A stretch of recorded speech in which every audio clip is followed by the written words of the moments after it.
Greenville, North Carolina. Good day, everyone. Welcome to the Police Report Show. The Police Report Show was created to keep the public informed and to build and maintain a positive relationship with the community.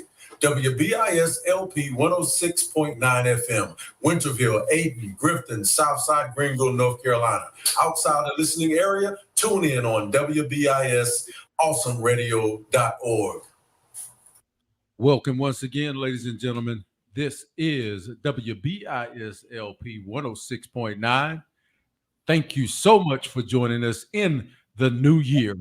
We hope your new year got off to a great start, and we are yet again blessed with another year here in the Big East. Well, ladies and gentlemen, sit back or relax or continue to do what you're doing. Maybe you catch a few minutes. Today, we're going to talk about human trafficking, and we're going to hit it from a broad perspective, give you some education and information on that. We have our correspondent, dedicated correspondent, a representative of Pitt County and Sheriff Paula Dance. We have Sergeant Lee Darnell on stage, as well as Dr. Earl Glenn Johnson. Ladies and gentlemen, we have a powerhouse staff today. Dr. Johnson is always out in the field. If you have not seen him and you're a first responder, then you just met the best journalist in town, the best investigative reporter. He will come to your house, okay? So don't play with this staff here. We want to thank the station, WBIS LP 106.9, for being the best place to receive your spiritual nourishment and as well as the intelligence that we need to live by here in the big city of Greenville. Without further delay, we're going to go ahead and get into the subject. To open the subject, before we open the subject, we want to, I've already spoken to Dr. Johnson off air, and he's sitting right across from me now. We have some, the engineer changed the seating arrangement. So I not only got to look at Dr. Johnson in the little grid that we have, I got to look right up at him. So we won't have to use sign language to get things done off air. But without further delay, ladies and gentlemen, no other than the honorable, hardworking, long-term intelligence of the Pitt County Sheriff's Office, Sergeant Lee Darnell. How are you in the new year, sir? I am wonderful, my friends. I'm so excited to be here. It feels like it has been so long. I've missed the past couple of shows, I think. It's been so busy, and it's such a blessing to be here.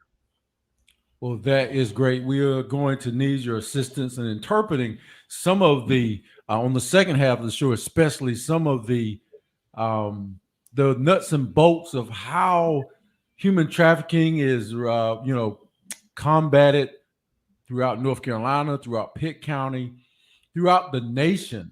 In fact, ladies and gentlemen, you don't want to miss this serious intelligence report that I'm going to talk about in regards to human trafficking, how the FBI's Human Trafficking Task Force work together. FBI Child Exploitation and Human Trafficking Task Force, the Anti-Trafficking Coordination Team Initiative. It goes on and on. Let's say, let me give you an example here. It might be some James Bond stuff you might be thinking of. 12 FBI field officers participate in this initiative. And there was an initiative that included Atlanta, Boston, Cleveland, El Paso, Kansas City, Los Angeles, Memphis, Miami, Minneapolis, Newark, Portland, Sacramento. This is an international issue. So let me tell you a story. If you got a moment for me to tell you a story. A rape victim was held captive for months, rescued after leaving notes in public bathrooms. A woman who had been held captive for more than 2 months was rescued this week after leaving notes in 2 public restrooms in Pennsylvania, authorities said. The alleged rapist, accused of holding her against her will, was arrested after a SWAT team went into the address and found the victim inside, according to the criminal complaint. And there on one of the notes, the young lady had written, "If I don't make it, tell my family I love them." She reportedly wrote in her first note, which was found in a Walmart bathroom. The note also stated that the 38-year-old Corey Brewer was holding her captive, had a knife, and was sexually and physically assaulting her. A Walmart employee found the note and turned it in to the police. And the police said they went to the Scott Township address written on the note, but nobody answered the door. 2 days later, a similar note was found in the women's bathroom at a museum in the same area. Authorities said cops then returned to the home and the SWAT team confronted the suspect, according to the complaint. Brewer was charged with sexual assault, strangulation, unlawful restraint of other crimes. The woman who was visibly injured later told police she had been held captive for months.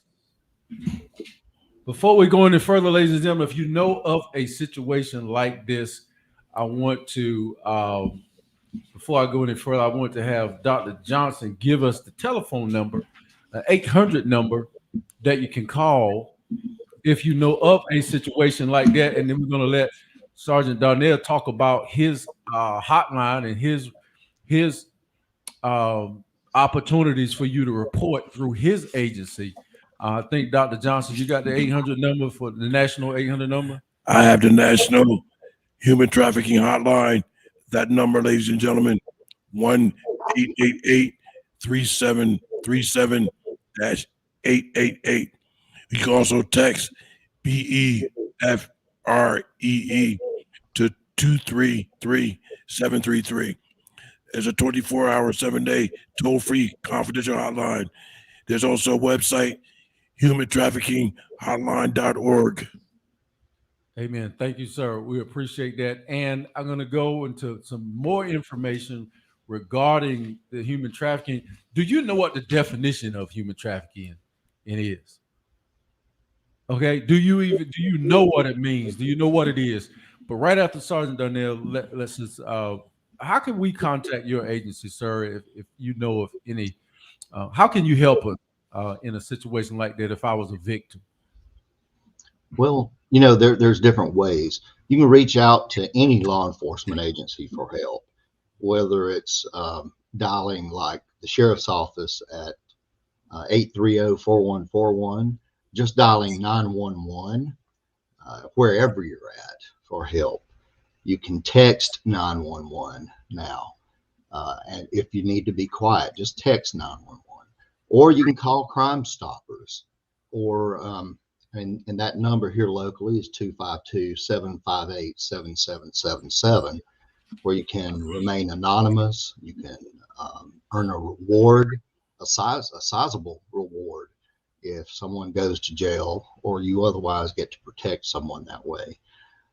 You can even go online to crimestopper.org, crimestopper.org, and do it online yourself without a phone. So several different ways you can do that. Ladies and gentlemen, thank you, sir. When a person younger than 18 is used to perform a commercial sexual act, it's a crime regardless of whether there's any force involved or fraud involved or coercion. The United States recognized two primary forms of trafficking in persons: forced labor and sex trafficking. Well, you want to say, why is human trafficking a big crime? Human trafficking is one of the major crimes in the world after trafficking in arms and drugs, and one of the fastest growing criminal enterprises because it holds relatively low risk with high profit potential. What are the three elements of trafficking in persons? Article 3 of Trafficking's protocol clarifies that trafficking in persons has three constituent elements: an act, what is done; the means, how it's done; and exploitative purposes, why it's done. What age do human traffickers target? Who do traffickers target? Teens, both boys and girls between the age of 12 and 19 are victims, but some have been as young as 9. Trafficking often seeks our children online who appear vulnerable, depressed, seem emotionally isolated from family and friends, and have low self-esteem, or appears to have a lot of unsupervised time. How about that? How about that? Am I getting to your doorstep? What are the red flags of human trafficking? Persons seems overly fearful, submissive, tense, paranoid. Persons is deferring to another person before giving information. Person has a physical injury or branding, such as the names, tattoos, or face or chest tattoos about money and sex, or pimp phrases. So you got to brand pimp. You listening? You got to brand your doggone people. Yeah, right. You got to brand your people. You disgusting rabid beast. Clothing is inappropriate, sexual, or inappropriate for weather. So if you see somebody that's underdressed in a situation that just don't line up, or in an inappropriate weather that just don't line up with their age, so you may be looking at someone that's being humanly trafficked in that situation. Overall, I'm going to pause so the other guys can get in. Overall, we are number, whatever the data shows and whatever relevance you look at each report, we're still in the top 10 of one of the nastiest, dirtiest states for human trafficking in the United States. Yeah, it did say that. And along with that, Charlotte, North Carolina, being one of the major ones. And they say that, why is Charlotte a hub for human trafficking? One reason Charlotte is a hub for human trafficking is because Interstate 77 and 85 lead to shipping ports, officials said. And I think when they're talking about that, shipping ports, if Sergeant Darnell would agree with me, is because it's so easily to be near a port and have somebody possibly shipped overseas or from overseas to the Charlotte area. You know what I mean? So that's why they say Charlotte is like a hub for human trafficking, because of the 2 interstates that's near shipping ports. That is so crazy. Well, I will go to and yield the mic to Sergeant Lee Darnell of the Pitt County Sheriff's Office. Your input at this point, sir. You know, it's just such a sad situation. It only takes just a little bit to get somebody reeled in. And then once they're reeled in, they can't get away. And that's where the trafficking sticks. Come in, let me give you just a little bit of meth, a little bit of heroin, something to reel you in. And you do this one thing for me this time, and I'll give this to you. And then get you hooked, and I'll keep it going for you. I'll give you this fix you need. This is all you have to do. Next thing you know, they're stuck. They can't get it otherwise. And next thing you know, they're being worked, and they can't escape. And oftentimes they want to. Sometimes they may even say they don't want to, because they know that's their fix and they can't get it otherwise. And the person is making money off of a recurring source that where as a product you may break into a car, steal something and sell it, and it's gone. There, your source of money is gone. But if you are trafficking a person, it continues on and on and on. It doesn't get used up. And that's why people like to traffic other people, because it is an endless supply of money. And traffickers, they don't care about that person as long as they're able to keep going. Now, if they are strung out to the point that they're not able to use them the next day, then they're going to be mad. Not because that person is hurt or that person is sick, but because their money is now in jeopardy. They may take the next level and actually beat them that much more. It's really sad that that person becomes a product and not a person. It's disgusting at huge levels. And having seen this, it's and the death and the violence that goes with it, it's haunting. It will keep you up at night. Yes, indeed. Ladies and gentlemen, Monica meets Randy. Randy says, Monica, let's go to Las Vegas and see the world. I'm a music producer. We go, we live large.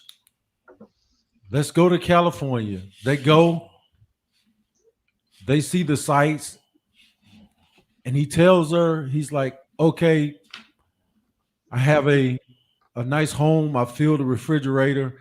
Now we have to generate income in order to take off with the business. So he tells her we have to work. And he takes her to a strip club. And little beknownst to her, he has already arranged for her to dance. So he basically says, go dance and let's make some money. Hold on one moment. It seems we may have a call on the line or we may not. Maybe it's just a random number. I'm actually calling to inform them now. Caller? This is live radio show. You in the air?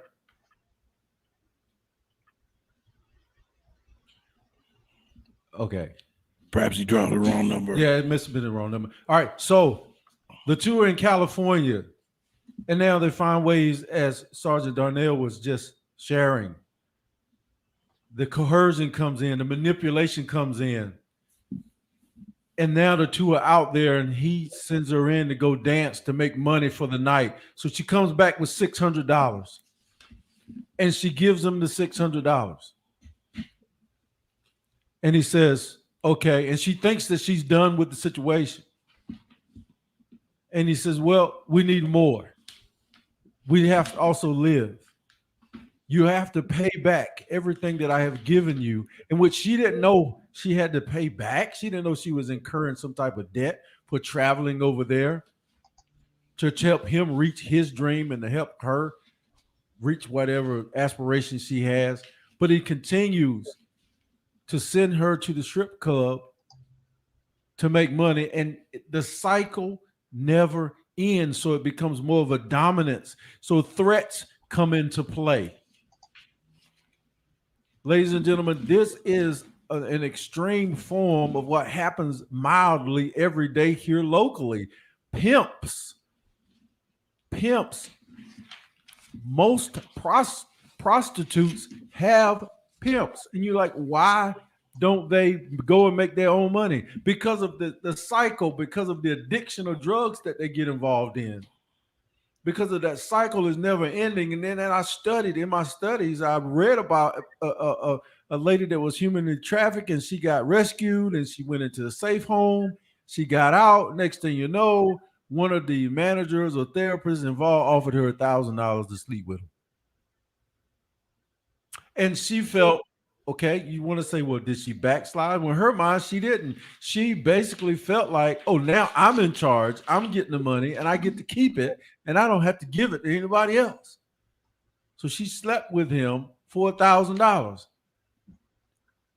But the cycle was a spiraling cycle and she backslid and went down and down and down. So what you got to look at, the psychological pain that's inflicted on children that are being sexually trafficked. You don't have to do much but promise them that you will kill their parents if they don't come with you, or you will kill their dog or their pet. You threaten a child and you can pretty much destroy their whole basic countenance. I want to ask Sergeant Lee Darnell, there's a lot of elements of the sexual human trafficking, and I know it ain't the second half of the show, but do you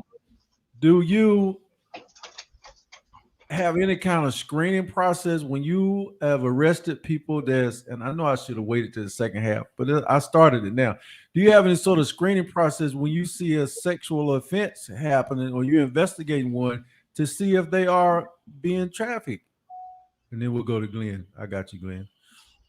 There are things that we will look for and examine and pass along to detectives. And we do have detectives who are specialized in human trafficking, and we can bring them in to examine specific cases and to meet with potential victims and potential criminals who are trafficking. Yes. Thank you. Dr. Johnson's got some information to share with you guys. I just want to go back for a second when I was talking about Charlotte, North Carolina being a hub for human trafficking, and they mentioned Interstate 77 and 88 being their port. Also, going further, it says what factors play a role in prevalence on human trafficking in North Carolina. North Carolina is among the most affected affected states. Major interstate highways, a large and transient military population, numerous rural agriculture areas with a high demand for cheap labor, and increasing number of gangs all contribute to making our state a hotbed for human trafficking. So that's in addition to the Charlotte area being a hub. Also, I want to ask Coach Garrison and Lead Sergeant Lee Darnell. I want to point out one thing, then I'm going to ask you a question. I remember the lady who was on the show with Miss Akila talking about human trafficking. And I remember calling in because they were talking about a penalty phase in North Carolina. Supposed to have passed new legislation for a penalty phase for human trafficking. And I think, if I'm not mistaken, in North Carolina, it's a class F felony if it involves an adult. It's a class C felony for cases with child victims. So, but it does say that the penalty for that could involve several years in prison. So my question to you is, because you know I'm always talking about stuff up north, and I know you hate it, but I'm so used to my knowledge from being up north.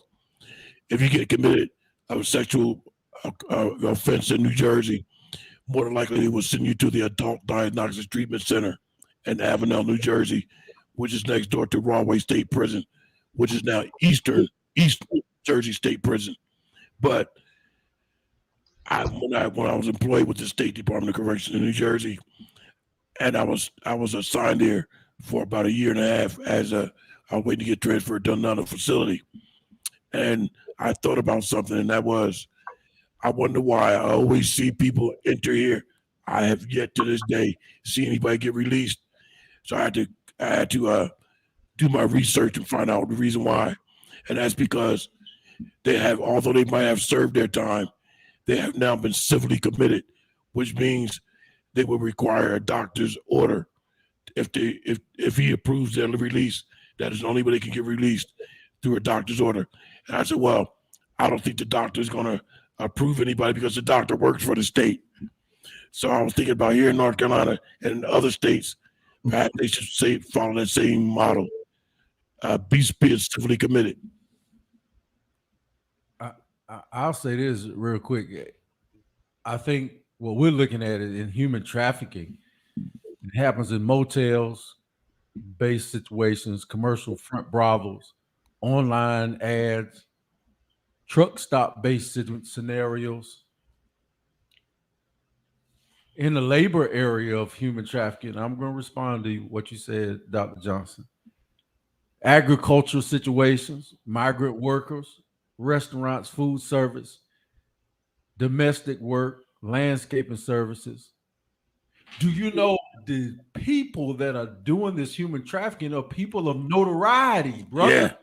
They're not going to no mental institution to be let out. They're running the show around here. They're bringing in migrant workers. They're bringing in migrant workers, and they're bringing in human slaves to clean their houses, and they're making them sex slaves out of them, and it's perpetual. They're getting others, like the Epstein story or whatever. They're getting others to get others. It's a multi-level marketing thing. Now, do they deserve to be put behind lock and key? Do they deserve to be shown on the 6 o'clock news? Do those names deserve to be released of those who participate in programs, to go to islands, to go to parties, to go in the back room with children? Yes, they deserve to be outed. Okay? So as far as them going to a mental institution, yeah, the prison. Yeah. I didn't get Sergeant Darnell to respond because you asked him. I basically asked him in the penalty phase of this. What do you see in your opinion of putting them in a place on the lock and key and they can't get out until the doctor says they can get out? Yeah. I don't know about the penalty phase as much, other than pay your debt to society. Until a doctor says you get out. I mean, that's if it's a disorder. In most of these cases that I'm aware of, it's you stay in prison to pay your debt to society, and that's a long, hard debt. A long time, yeah. That's a huge burden that you placed on society. A very ugly burden that you placed on individuals and on families. So it's a pretty big burden to pay. And I just want to say them that Vernon Garrison said when he mentioned truck stop, the first thing that came to my mind was when I was a tractor trailer driver, I had made my deliveries in Maine and Vermont. So I'm heading back to Pennsylvania. I stop at the service plaza on New Jersey Turnpike at a service area. And while I'm sitting there, I ate my food. So I get back in the truck and I'm just looking at my phone when I hear this tapping on my door, my driver's door. So I'll just roll down the window and then open the door. I roll down the window and look down because you have to look down because you're sitting up so high. I hope so. So yeah. So when I looked down, who was knocking on my door was this very, very gorgeous young lady. And she appeared to be a teenager. I said, she asked me if I wanted some company. I said, no, ma'am, I'm not interested in none of that. I said, matter of fact, let me ask you a question. Where are your parents? She said, my parents. I said, yeah, where are they? Because you look very young. She said, I'm not young. She said, I'm over 18. I said, yeah, but what are you doing? And I said, well, you know what? Since you're saying that you're over 18, I'm going to leave it alone, but I think you should get out of here. You know what I thought about as I pulled away? I said, I don't think she was really doing what she was perceiving to do. I think she was a New Jersey state trooper trying to get guys that were soliciting prostitution. That's what I thought. I said, no. I'm not going for it. But when you said the truck stop, that just rang a bell in my mind. And you have to be very careful at these truck stops. Not only truck drivers, but even individuals that might be making a stop to go get a drink of water or use the facilities or something. Right. You got them undercover sting operations. Yeah. And that's why I thought she was a state trooper, because I knew they were targeting or trying to get guys that were soliciting prostitution from all these truck drivers and stuff. Now let me give some more data for those that are listening, because they are not quite feeling this. In between 2012 and December 2016, there were 607 cases reported and 2,505 potential persons trafficked. Okay, citizenship, permanent residence, 207, foreign and national, 168, female, 493, male, 100, adult, 403, and the minor, 207 minors, and the genders was 4 minorities. Now, if you're going to consider people of color minorities, I don't know about that, but 4. If that's the case, if blacks are minorities, in which I don't have no business interpreting what they consider a minority, is a foreign, because the foreign national was 168. So I thought other people were minorities other than people of color, but it was only 4 people of color. But prostitution is human trafficking. So I don't know if I agree with that stat. That's just, ladies and gentlemen, the cases reported. That's just the ones that you got a message out, and it's the ones that were caught. not actually what is Right. happening. Because you know there's a total lot more. There's an awful lot more. You know that. So those are just the ones was that national. All right, yeah, that was some national data. No, that was North Carolina data. Oh, that was North Carolina. That's a lot just for North Carolina. Yeah. If I didn't make myself clear, that was North Carolina stats. One more thing, and we're going back to Sergeant Donnell. National North Carolina statewide efforts to combat what we got going on here in North Carolina. Okay, collaborations, task force, and working groups. Here's a list: North Carolina Human Trafficking Commission, North Carolina Coalition Against Human Trafficking, Asheville Rapid Response Team, Pitt County Rapid Response Team. That's what's up. All right.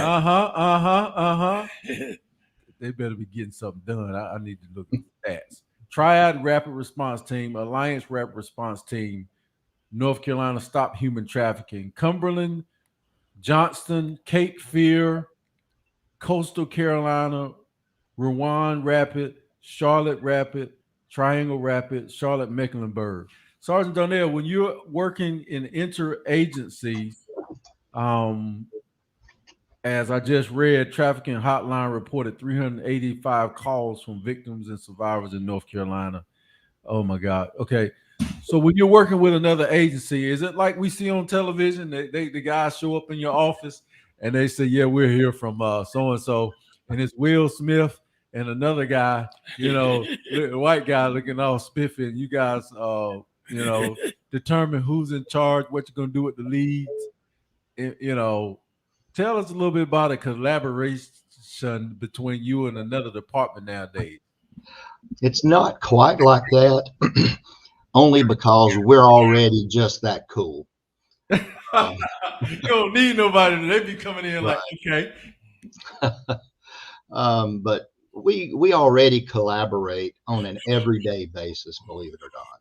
We collaborate frequently with the SBI, the FBI, U.S. Marshal Service. We do this on a daily basis, so that's nothing new. And it's on fugitive apprehension, human trafficking, drug cases, murder cases, you name it. It's all one big team when it comes down to it. And there's no power struggle because everybody knows the sheriff is the top law enforcement officer in the county, right? That's right. Okay, that's what I thought. That's not an opinion, ladies and gentlemen. I believe that's the way North Carolina is set up. That's right. That is a fact. The sheriff is the top dog. So, all right, proceed, sir. I would just want to do that commercial for Dan.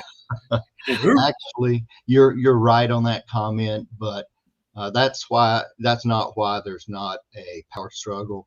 It all boils down to there's a job to be done, and it's about getting things worked out, justice to be done, lives to protect, cases to solve.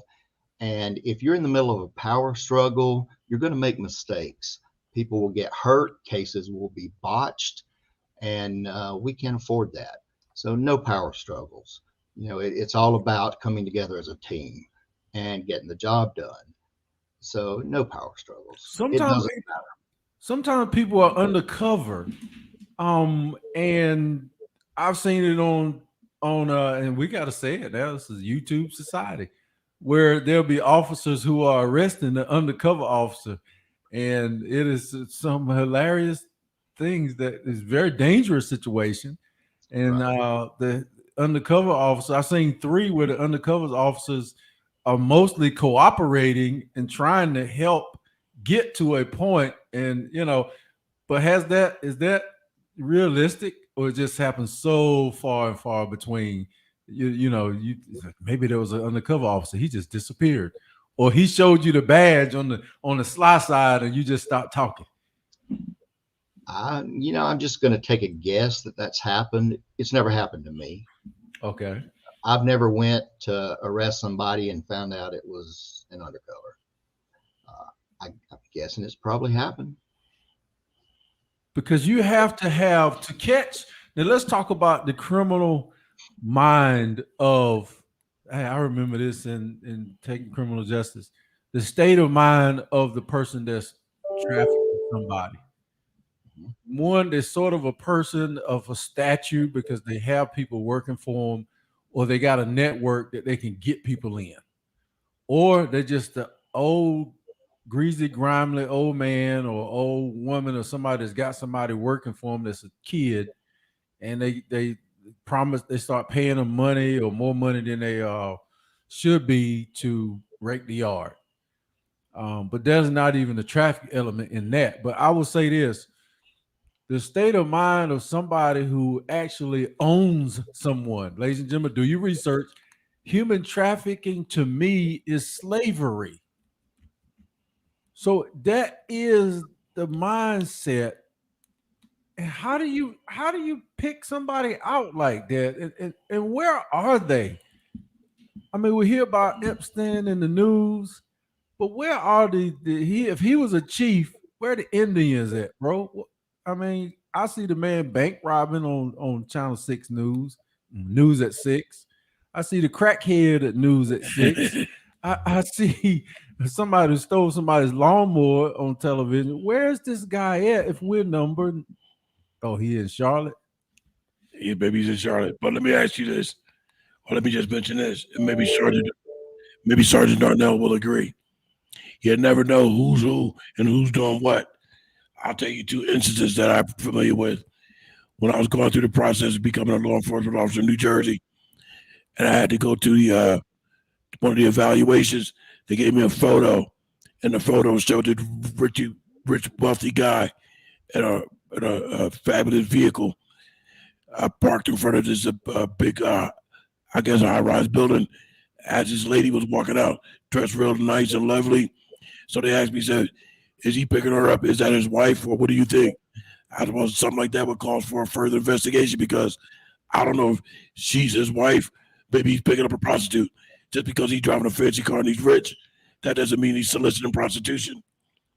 So I don't know if that's his wife or if he's trying to pick up a prostitute. The other one is this. I recall seeing an image, and please excuse me for mentioning these two names. The image contained an image of Martha Stewart and Snoop Dogg.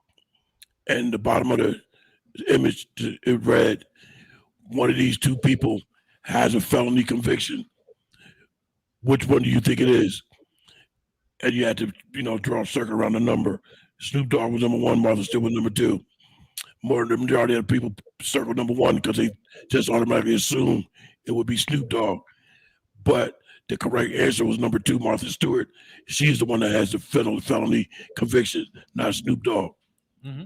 Gotcha. So that's what I'm saying. You never know who's who and what they're doing. Just because they're a well-known figure doesn't mean that they're involved in illegal activity. I want to ask Sergeant Darnell, have you ever arrested one of those a person in that situation?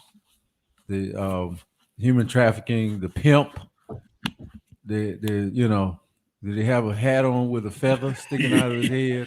A pimp, right? Or did he have an executive suit on and you just seen him down at the local deli? Tell the truth, sir, and let the Lord love you. I can't say that anyone ever stood out like that as the typical billboard. I wish they would have.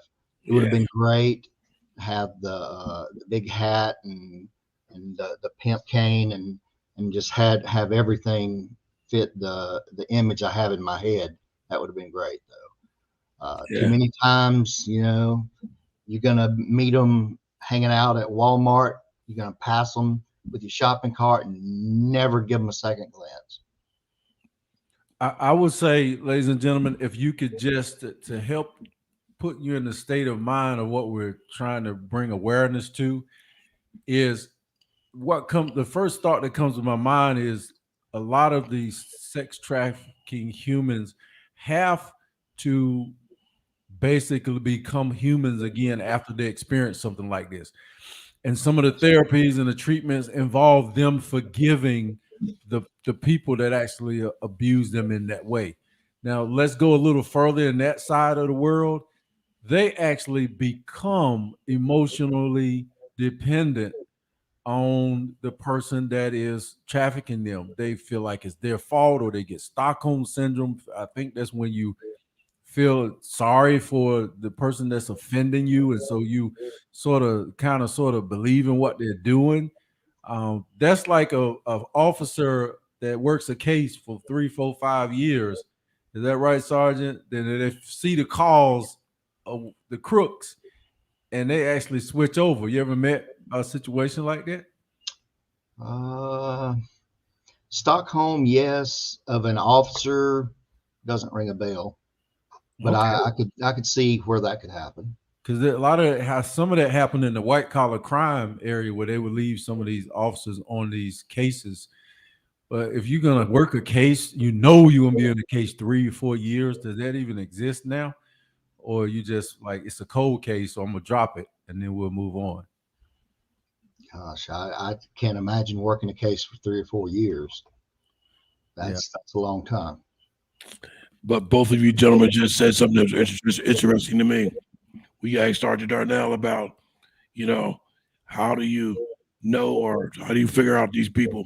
And then when Sergeant Darnell says, well, if somebody want to work around, like you mentioned with the feathers sticking out of the hat, dressing all fancy, the signs of a pimp. But Sergeant Darnell mentioned, well, if somebody wants to walk around as a walking billboard, then we want that. Yeah, I think sometimes in situations people do don't think about that, and they do advertise themselves unknowingly. No doubts. I think that we had probably it's been a year, probably almost two, that we had the sting operation here at Pitt County that picked up a lot of I don't know, low level prostitutes and male prostitutes that were selling their bodies. Do you think that that is sort of a kind of an independent industry as well, or what's your? I know I read earlier the statistic that most prostitutes have pimps, but what's your experience in seeing these sexual offenders and stuff like that? Do you get a clear picture here in Pitt County, as many years as you work, that they have pimps and people manipulating and taking the money and stuff on the street level?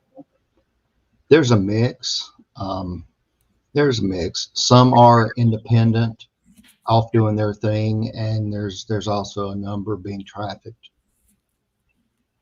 All right. Well, I wanna say Glenn has something on his mouth right quick. Go ahead, spit it out, Well, I sir. was just going to say, in this day and age of technology, a person could be apprehended or uh, brought in for questioning and related to a situation and said, well, look, I was not there. I could prove that I wasn't there because my car has a GPS system and it'll show the location where I was at the time and date. And the officer or whoever investigated can say, well, look, it showed that your vehicle was there, but were you in the vehicle? I know that's right. We're not going to arrest the vehicle. We're going to arrest you. All right, ladies and gentlemen, I said I was going to give you the nuts and bolts, if I can, of what investigations in is about when it comes to human trafficking. Now, this is what North Carolina endorses. There might be a little methodology in this. I don't know. We're going to see. Investigations by these collaborative agencies that I mentioned earlier.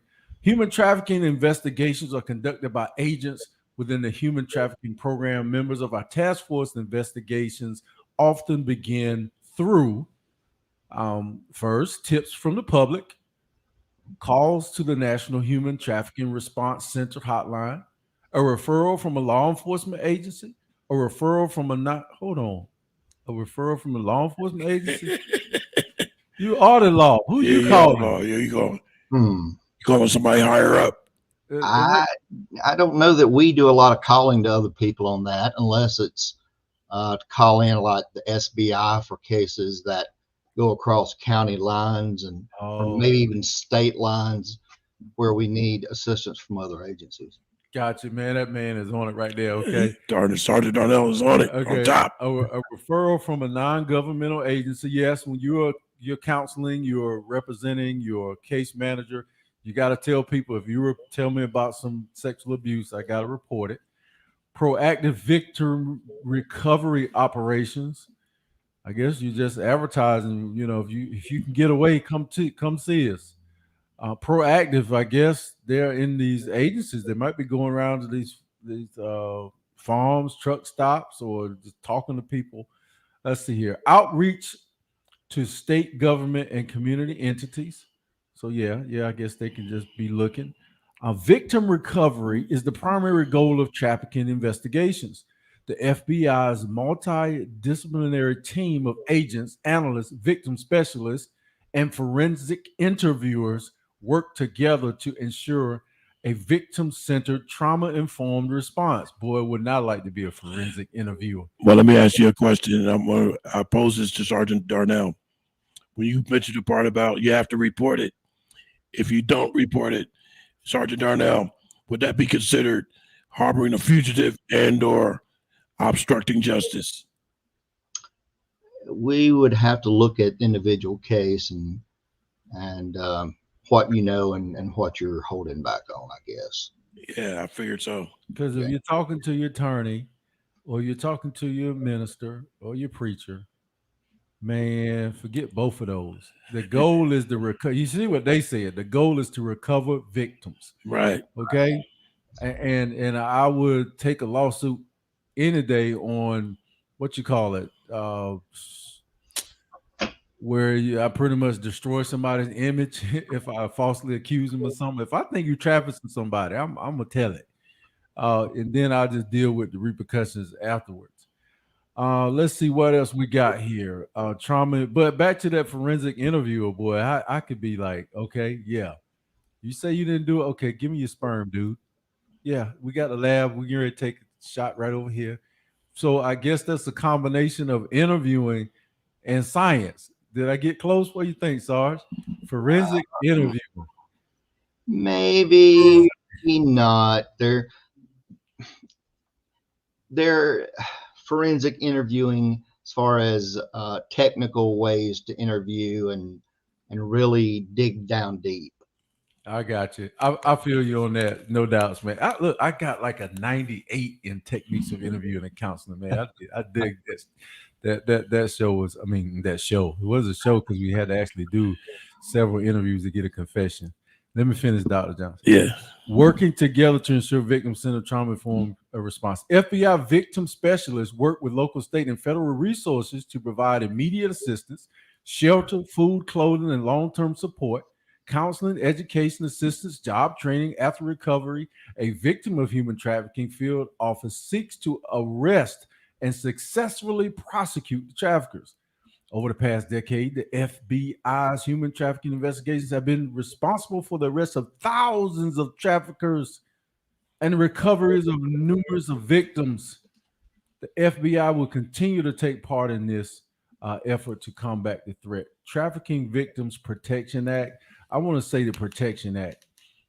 Once you have lost your innocence, once you have lost your childhood, once you have lost your virginity, once you have lost your respect for humanity with somebody touching you inappropriately and reshaping your whole world through your body, whether it be through slavery, not even through sex, whether it be through slavery, you are affected forever. That's right. What? Not just you, but the way you even interact with your spouse, with your kids, you're impacting future generations in your family. It impacts and continues to impact. And that impacts the way we deal with these cases as well. It's more than just seeking out justice in these cases. We have to look at the victims and in the way that we respond. It's huge. It's very painful for the victims. Very sad. And I would like for Mr. Garrison to go back for a second because now you have me puzzled. I'm sitting there thinking on the word that you were trying to look for when you destroy somebody's image. And it just did be a character assassination. I know when you file a civil complaint for that, there's a word for it. I'm trying to think of what it is. Your brain's smoking over that. It's smoking because you got me thinking. I'm like, well, I know. But when you mention it, now I can't think of it all of a sudden. Yeah, you're gonna get it. Sergeant Darnell, is there anything you can say as far as the goals Do you actively meet with the task force, the rapid response force that they mentioned here? What is the word rapid about?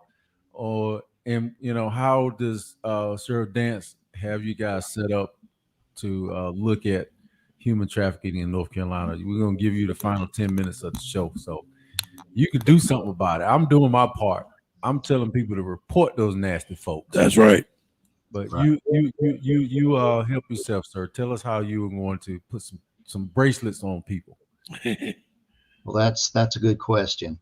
I know we have an excellent team of detectives in our major crimes division and in our special operations unit. They are experts in these fields. This is Ruth W. Council, and I listen religiously to WBIS Awesome Radio 106.9 FM. When you get stuck in traffic, are you more likely to killed. give thanks or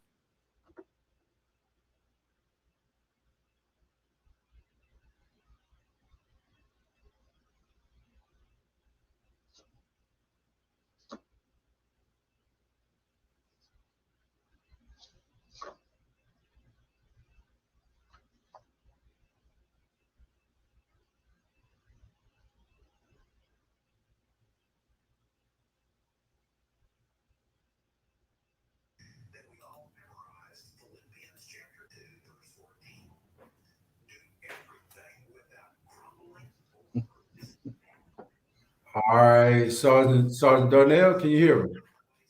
I can hear you now. All right, we're still on Facebook, and we're off the air for the radio, so we'll conclude the show up here. And All right. Glenn says, "Do you see him?" I don't see. I'm afraid so. Get it? Keyword afraid.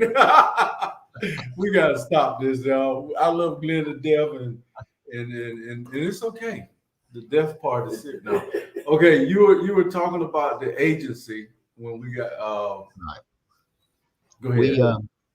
We I don't I'm not in tune with the actions of these type investigations every day, but we have a very strong, experienced team of major crimes investigators and special operations unit investigators, and one of our chiefs is one of his specialty areas is human trafficking.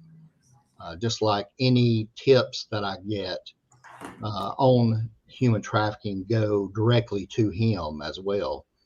And so I know that they're all very involved. So they're all involved locally, and I'm sure they bring in area resources like specialty teams and what have you when these cases come in. So I can't speak to those investigations. I don't have that expertise, other than I know we have the teams in place to handle them rapidly and efficiently. And I've seen those arrests come in. Remember that show To Catch a Predator? Yeah. Oh, yes. I what's that? Chris Hansen. I was going through the airport in JF Kennedy Airport, and he looked at me all starstruck. But the reason I got it right, the reason I got starstruck for the moment, because I saw LL Cool J not long after I saw Chris Hansen, and I wasn't trying to go say nothing to him. You know what I'm saying? You saw Chris Hansen and you turned around and ran. You thought you were busted. You thought I was busted, right? But I saw Chris Hansen. But the thing about it that got me is he was so short. Yeah. That's what got me. I looked. This little guy walked past me. I don't mean he was a midget or nothing like that. You know what I'm saying? It's just not. During the show, you see a guy that walks out. You see a guy that walks out from behind the point of observation, and you see a person of stature confronting these potential people who are gonna rape little children. Yeah. And you think he got a Superman perception. So when I seen him going through the airport and he walked by about shoulder high, I looked and said, And we walked past. I said, "That's Chris Hansen." And I said, "Mr. Chris." And I got his attention. And what is it? Hour marker. Yeah, we're off. We're off the air. We're off the radio. Dinner's on then. Yeah. But we're still on Facebook though, so don't cut your camera off unless you're trying to leave. But we'll close in a second. But yeah, I was like, Chris, what's going on, man? And he spoke and everything, and Glenn got a phone that sounded like a fire bell. Fire alarm. Somebody pulled the fire alarm. The only thing that'll wake him up. Yeah, we got to go to a fire now, so we got to get off the air. But Chris Hansen, was an excellent show. Do we have something like that? If not, can we get together and put one together? I'm not trying to. I would feel so bad if I found myself on the other side and I'm talking to people as a human being, because you got to just look at the facts. We all have the potential of losing our minds in a society like this. And sometimes it happens over time. Sometimes people don't, everybody's not born crazy. People have traumatic incidents in their life and they become other people. They become the demons that's inside of them. So I'm not going to laugh in a sense at somebody that became a beast. I'm just going to say you became a beast. You couldn't control that beast. It got out. Now you got caught. But do we have some sting operations that me and Glenn can operate to help y'all with? Because I think we might be able to catch a predator. Oh, my goodness. I don't know that we're ever going to be recording any stings. Uh-huh. But Just you got your body cam now. Producing any stings. That's true. That's true. We do record those. Yeah. But you won't be selling it. So, hey, since we just talking on Facebook, has Pitt County been on, what's the show? What you going to do? Cops. Cops. No, we're way too impressive for cops. That too intimidating. They're afraid to put us on primetime TV. Them guys on the first, what is it? The first 48.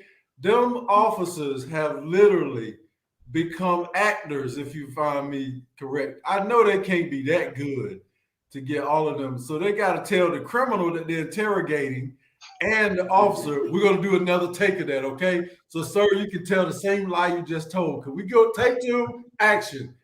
The criminals are good and the officers. They becoming movie stars. I've never seen such a thing. I wonder how long they have to record to get that. Yeah. Record for months to get one show.